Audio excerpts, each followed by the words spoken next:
Père et du Fils et du Saint-Esprit. Amen. Dans l'évangile que nous venons d'entendre, Jean 5, 24, 29. Celui qui écoute ma parole et croit à celui qui m'a envoyé a la vie éternelle et ne vient pas en jugement, mais il est passé de la mort à la vie. Passer de la mort à la vie. Nous l'avons évoqué plusieurs fois ici. Nous pouvons être vivants. Quelqu'un faisait une curieuse remarque hier en parlant des morts vivants. Souvent on voit ça dans les films d'horreur. Mais les morts vivants, ce sont ceux qui croient être vivants, mais qui en fait spirituellement sont morts. Ils ne sont pas passés de la mort à la vie comme il est précisé ici. Passer de la mort à la vie. Nous savons tous que nous pouvons effectivement avoir reçu le baptême, avoir une éducation chrétienne, comme on dit, et puis continuer de vivre avec l'esprit du monde et de rester dans un esprit de mort, d'avoir peur de la mort. D'ailleurs, avoir peur de la mort, peur de la maladie, peur de perdre ceci ou cela, signifie que nous ne sommes pas passés de la mort à la vie. Entrer dans la première résurrection. Saint François disait que celui qui a connu la première mort ne craint pas la deuxième. Et nous fêtons aujourd'hui, nous prions pour tous nos défunts, mais là aussi, pour nous, ne nous contentons pas d'offrir des sacrifices pour nos défunts, afin que de l'autre côté, j'y reviendrai, ils aient une vie meilleure, si je puis m'exprimer ainsi. Monter vers la lumière divine, entrer dans la lumière divine. Mais il nous faut faire l'expérience de la lumière divine dès ici-bas. Dès ici-bas. C'est pour ça qu'il est précisé ce matin, en vérité, je vous le dis, l'heure vient et c'est maintenant où les morts entendront la voix du Fils de Dieu et ceux qui l'auront entendu vivront. Quels sont ces morts? C'est aussi nous. Nous qui devons entendre cette voix et nous déterminer à prendre conscience, mais éclairés par l'Esprit, parce que sans être éclairés par l'Esprit, évidemment, notre vision risque d'être fausse. Éclairés par l'Esprit, avoir un désir total de se donner à Dieu, comme on dit. Avoir un désir total de vouloir communier, goûter à cette lumière divine, dès ici-bas. Tous, plus ou moins, le Seigneur nous donne des signes de cette grâce, de cette lumière, de cette nouvelle vie, de cette vie tout court. Et nous cheminons souvent dans la mort, bien qu'aspirant à la vie. Sommes-nous assez déterminés pour nous sentir vraiment des vivants et pas des morts vivants? Voyez ce que nous disent nos pères dans toutes les lectures, nos lectures spirituelles, comme on dit, les lectures ascétiques. Voyez ce que nous dit la Mère de Dieu lorsqu'elle apparaît ici ou là. Elle nous appelle sans cesse à la conversion. Nous prions pour nos défunts, mais nos défunts nous disent aujourd'hui, chers frères et sœurs, ne faites pas comme nous. Ne faites pas comme nous en ce sens que de l'autre côté, il faudra faire tout un chemin de sanctification. Nous connaissons très peu de choses sur ce qui se passe de l'autre côté. Nous savons seulement que il y a ce fameux trépas, ces 3 passages. Nous l'avons évoqué ici assez fréquemment lorsqu'on célèbre des funérailles. les 3 passages. Mais nous aussi, nous avons à faire ces 3 passages dès ici-bas.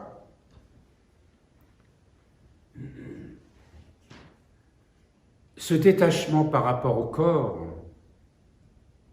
ce détachement par rapport à cette purification de nos affects, de nos sentiments, de nos émotions, cette purification aussi de notre intelligence.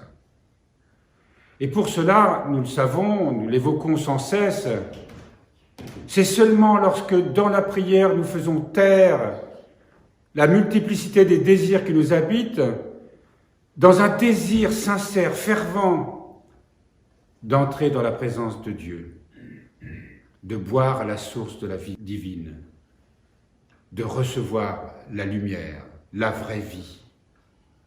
À ce moment-là, nous sommes vivants.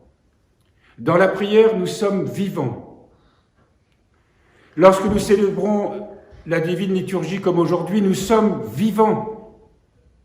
Mais il tient à nous de rester dans cette vie et de ne pas retourner, être ressaisis par l'esprit du monde, l'agitation des pensées, qui fait que nous sommes plus souvent à l'extérieur de nous-mêmes qu'à l'intérieur de soi-même. Nous n'habitons pas notre maison, comme disait quelqu'un. Les portes sont grandes ouvertes et nous sommes toujours quelque part à l'extérieur.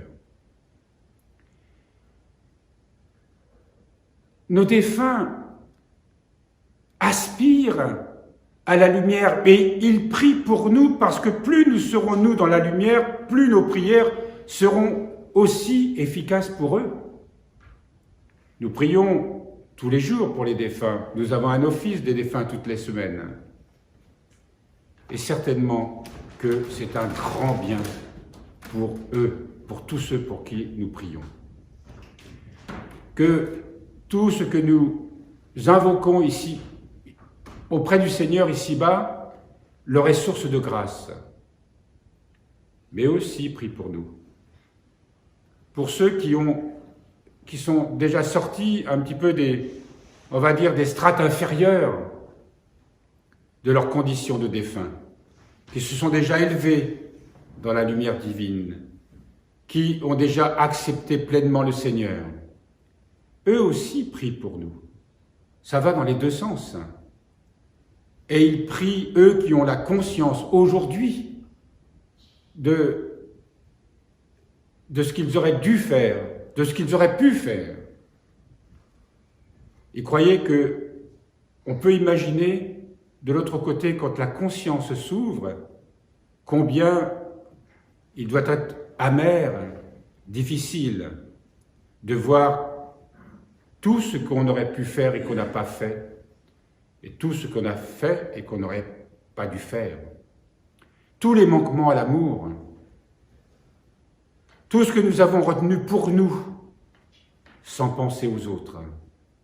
Toutes les grâces qui nous ont été données, qu'on voit à ce moment, et qu'on n'a pas saisies. Ou toutes les grâces qu'on a reçues et dont on n'a pas fait grand-chose.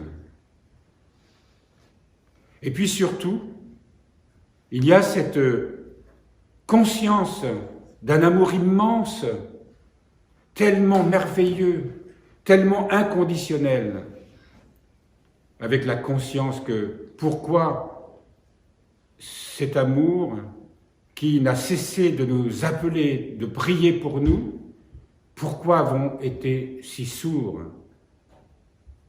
Et voilà que la souffrance, qui est une purification, souffrance spirituelle, c'est la conscience vive d'avoir blessé cet amour. C'est étrange, n'est-ce pas? Mais prier pour les défunts, c'est nous rappeler que nous aussi, nous serons défunts un jour. C'est nous rappeler que nous aussi, nous aurons ce trépas à franchir. C'est se rappeler aussi un jour que nous aurons besoin de prière peut-être. Mais nous avons la chance, frères et sœurs, de vivre en communauté. Nous avons la chance d'entendre ces enseignements tous les jours, de prier ici tous les jours, pour ceux qui vivent à proximité et pour les autres de fréquenter cette église le plus souvent possible. Et ça, c'est un véritable don de Dieu. Nous devrions remercier chaque instant d'être là où nous sommes. Alors on peut se dire, oui, mais j'ai quand même fait l'effort d'être là. Être là, c'est pas seulement pour nous ouvrir à la grâce divine, pour nous faire ce chemin de sainteté que nous évoquons ce matin. Mais c'est aussi, il nous est demandé de témoigner. Vous imaginez être de l'autre côté et avoir reçu des talents, comme nous dit la parabole, et de ne pas les avoir fait fructifier. Ça veut dire de ne pas les avoir mis au service de la gloire de Dieu.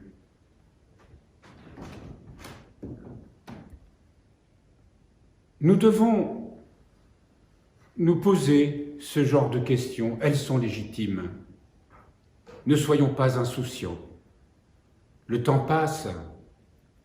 Et ce monde qui nous entoure et dans lequel nous sommes a tellement besoin de témoignages, tellement besoin de lumière. Cette lumière ne leur viendra pas autrement que par nous. Bien sûr, l'Esprit Saint peut souffler où il veut. Dieu peut répandre sa lumière là où il veut, dans le cœur, dans tous les cœurs, mais il nous demande d'être doux, humble, aimant. Et ça, on ne peut pas l'être si on ne s'engage pas dans une vie de sainteté. Nous sommes tous appelés à la sainteté. Nous sommes tous appelés à la sainteté. Et nous avons tout ce qu'il faut pour cela. Le Seigneur nous donne toutes les grâces nécessaires pour cela. Il sait exactement ce dont nous avons besoin. Il nous appelle tels que nous sommes. Alors, souvent nous pensons que nous avons des difficultés, pas les conditions pour, pas les qualités ni les talents pour. C'est pas vrai. Voyez comme les saintetés sont tellement différentes, mais elles sont en cela semblables qu'elles rayonnent. Et vous voyez les gens qui viennent vers nous ces derniers temps, c'est parce que, ici, frères et sœurs, nous avons commencé ce chemin de lumière et que quelque chose rayonne de nous. Alors ne nous contentons pas seulement de sentir que nous commençons à porter un bon témoignage. Ce n'est que le début du chemin. Mais c'est une belle espérance. Et les défunts de l'autre côté prient, supplient eux aussi le Seigneur pour que nous parvenions à vivre ce qu'ils n'ont eux pas pu vivre et témoignages qu'ils n'ont pas pu donner. En ce jour, il y a une relation, justement, j'ai insisté sur cet aspect, pour montrer que nous ne sommes pas là seulement pour prier pour les défunts, parce qu'ils ont besoin de nos prières, c'est vrai, et qu'aujourd'hui, il va y avoir une sorte de soulèvement de la grâce qui certainement les feront monter un peu plus haut vers la lumière divine. Mais eux prient et supplient pour nous aussi, parce que ça va dans les deux sens. Et qu'ils nous disent, ils nous redisent encore, et certainement chaque jour, nos plus proches, nos parents qui nous ont aimés, nos grands-parents, nos amis, ceux qui ont aujourd'hui une conscience tellement vive, ils nous appellent à la sainteté. Vous le savez, il y a, et a été permis par le Seigneur dans ce monde matérialiste et athée, que des âmes décédées puissent communiquer. Et il y a effectivement des témoignages assez impressionnants. Vous vous souvenez tous de ce livre, qui est certainement un des meilleurs, il y a plusieurs livres d'ailleurs, Les Lettres de Pierre, ce jeune soldat qui est mort à la guerre de 14, qui était protestant, et qui communiquait avec sa mère. Et ce qu'il raconte, ce qu'il dit, C'était véritablement des enseignements spirituels. Je ne sais pas si vous les connaissez, certains d'entre vous certainement les connaissent. On les a ici d'ailleurs. Mais ceci pour dire que si des âmes de l'autre côté ont la permission de communiquer ici avec le monde des vivants, c'est que vraiment il y a urgence. Voilà, chers frères et sœurs, ce que nous pouvons entendre du Saint-Évangile que nous avons lu. Et n'en soyons pas étonnés, nous dit l'Écriture, nous dit le Seigneur, car elle vient l'heure où tous ceux qui sont dans les tombeaux entendront sa voix et sortiront. Ceux qui auront fait le bien pour une résurrection de vie, ceux qui auront fait le mal pour une résurrection de jugement. Et ce n'est pas seulement ces paroles qui sont dites à ceux qui sont décédés, mais c'est aussi des paroles qui nous sont données à nous.